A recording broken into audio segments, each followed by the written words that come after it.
Hello lovelies. Today I'm sharing the 7 different style mistakes that are aging you in 2026 and what to wear instead.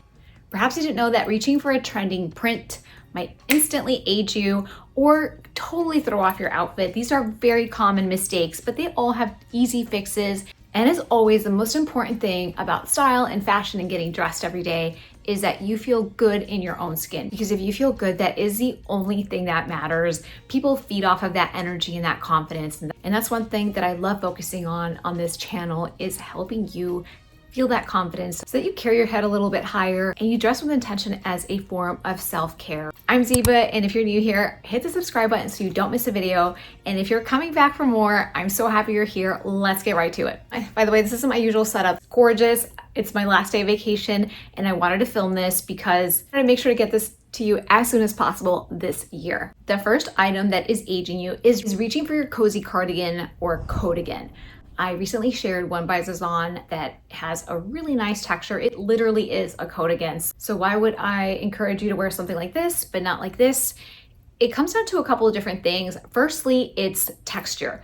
The texture on the one that I shared before just feels a little bit richer. It adds a lot to a very simple outfit. Also, because the material is a little bit thicker, you can choose to belt it and have it be a whole look. Even if you leave it open, it still looks very intentional versus something like this that kind of feels like halfway between a robe and just one of those pieces that was really trendy in like 2017, 2018, that time period. The other thing with something like this is that it tends to be a little bit thinner as well and longer. That length is really important. If you're gonna choose a midi length, you definitely wanna go for a thicker material.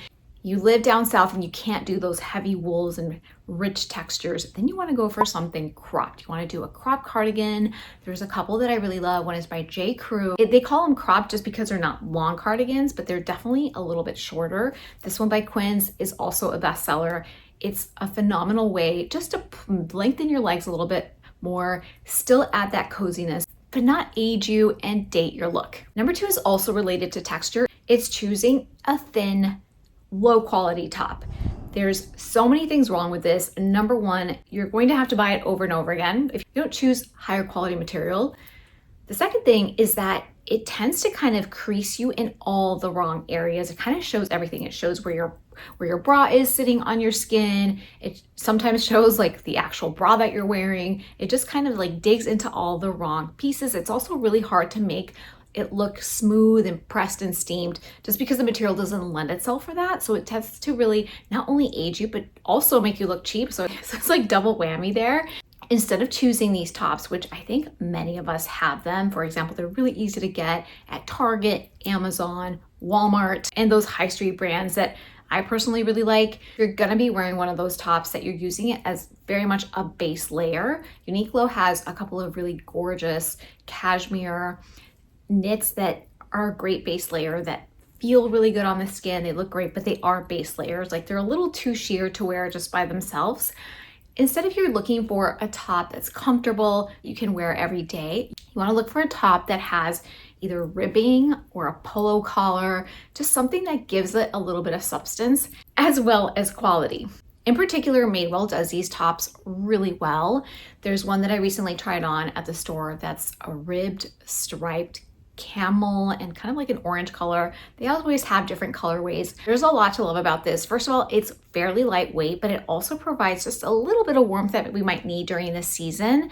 And then the other thing that I love is that it does have a lot of beautiful detail in the material so that it looks a lot more expensive than it is. They always have phenomenal sales. So it's a place that I really love to shop at. Make sure to check out this video where I went to Anthropologie and Madewell for winter trends, and I showed this top and many other pieces. So if you're looking to kind of get a handle on what things look like from the websites, this is a great video to head to after this. So choosing something like this is gonna really help elevate your outfit while not asking you to be uncomfortable. Number 3 are prints, and we talk a lot about prints on this channel because they're usually very heavily involved when it comes to the world of trends, which I really love covering wearable trends because it's really fun to incorporate some of these into your style. We've seen a lot of tartans, plaids, and animal prints, really hot for 2026. However, not all prints were made equally. For example, I recently shared One where I'm wearing a cow print slip dress that's very heavily dark and I look like an actual cow. The other one is like a more of a lightly peppered cow print that's a coat that looks a lot more elegant. You kind of have to just use your own artistic judgment with this and just say like what looks good and what doesn't. For me, I think I just ended up getting lazy with the return is really what happened. I love a good animal print, so I decided to take a chance on it. The other thing that is very similar to this is leopard print is just a classic now. They keep saying it's really trendy. It just hasn't really left our radar in a long time. If you want to dabble in leopard print, you want to choose prints that are really muted and kind of almost like blended together. There's a really fantastic pair of pants by Frame that uses the leopard print in a very kind of blended, muted way that looks very expensive. It's got dark, rich brown, it's got black, and it looks amazing versus having something that's very contrasted. So like lots of like light camels with like the orange and the black. It's instantly gonna date and age your outfit. So being very discerning in your prints is going to go very far. Also, a really great way to get started with prints are accessories. Accessories, I feel like they make those so much better than they do like the actual execution of a whole garment. So kind of peppering that in, even in like sunglass frames, belts are one of my favorite ways to wear animal print as well. Also with the tartan, like there's a fine line between doing like holiday plaid and doing like more like a year-round beautiful tartan that feels very elevated and kind of has that old money aesthetic.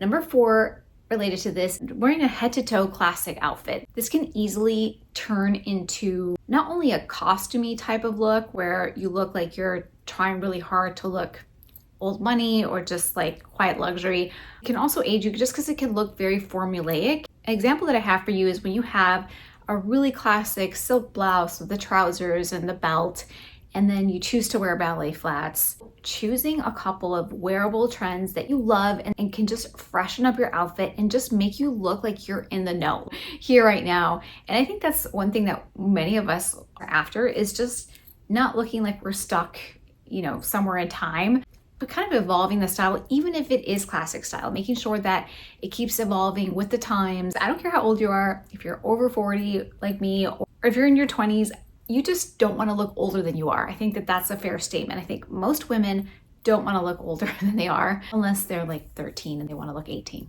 Another easy swap that you can do here is instead of choosing a ballet flat that is rounded and sometimes can show the top of our feet, which like mine are so bony. I really struggle with I used to be a dancer, I have a lot of veins and my feet are not pretty at all. And so the ballet flat tends to really show all of that.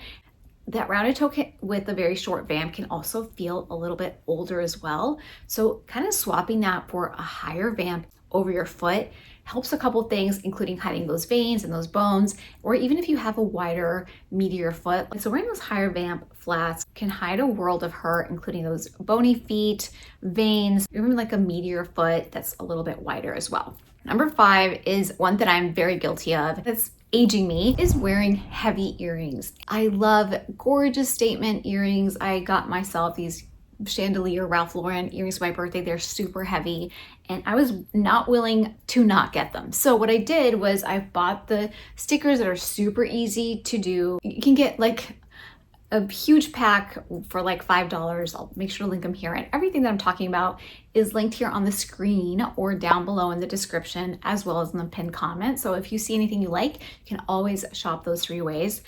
These are really easy to do if you kind of want to do an at-home thing, then kind of like tearing off the end of a band-aid also works really well if you love heavier jewelry like me. And that's another thing that is key for this year. Chunky statement jewelry is everywhere. So that includes our earrings. That's a very prevalent trend. And if you love these like me, it might be worth thinking about getting these stickers. The other solution is a company like Idyl Jewelry. They have modular pieces that you can kind of build on, like studs, and then this pendant here that I'm wearing. They're very lightweight, but they're such beautiful statements. I kind of joke that I got a second hole just so that I could wear more Idyl jewelry. Like, I got my first pair in 2020, and that's when I got my second hole. I'm like, I need more across my ear that's not necessarily heavier.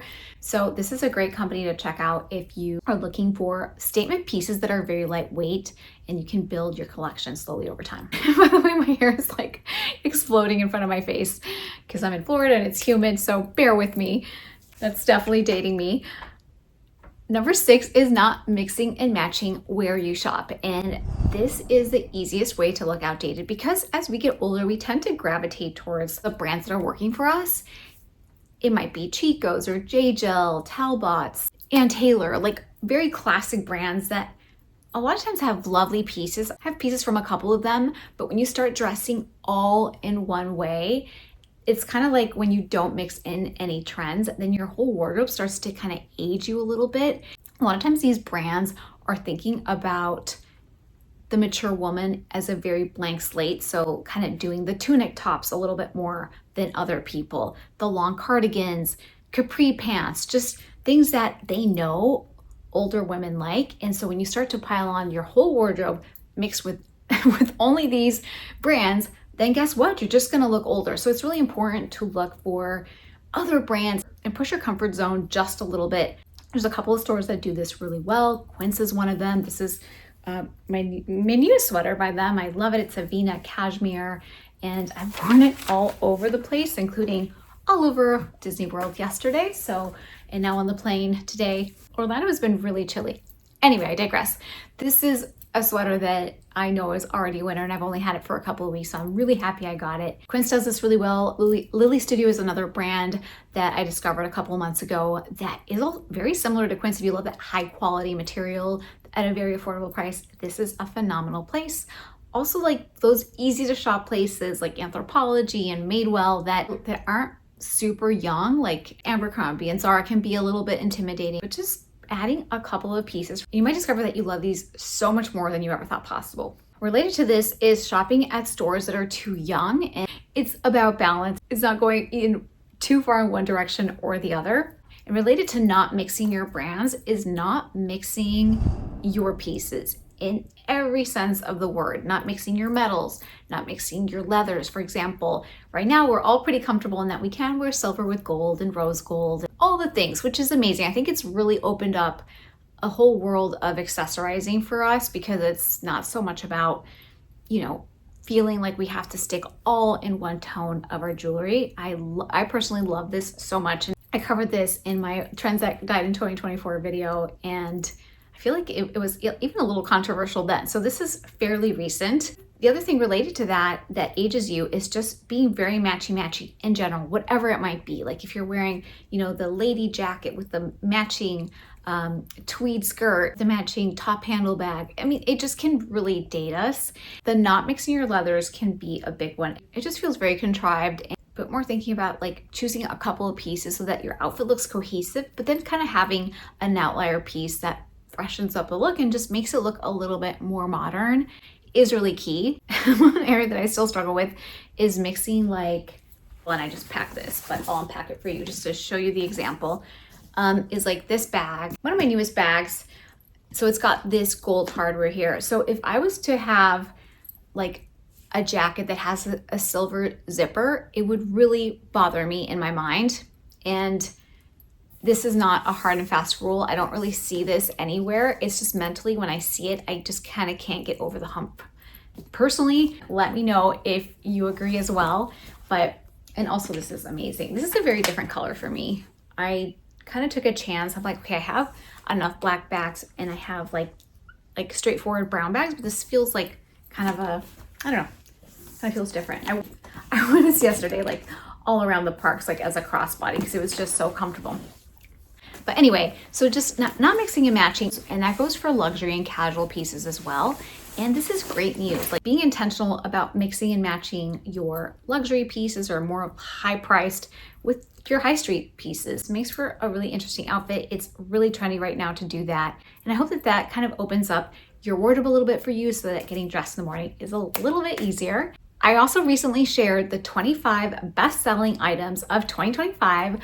They're full of amazing pieces picked by you. I'll see you there. And if you learned something today, make sure to hit the subscribe button.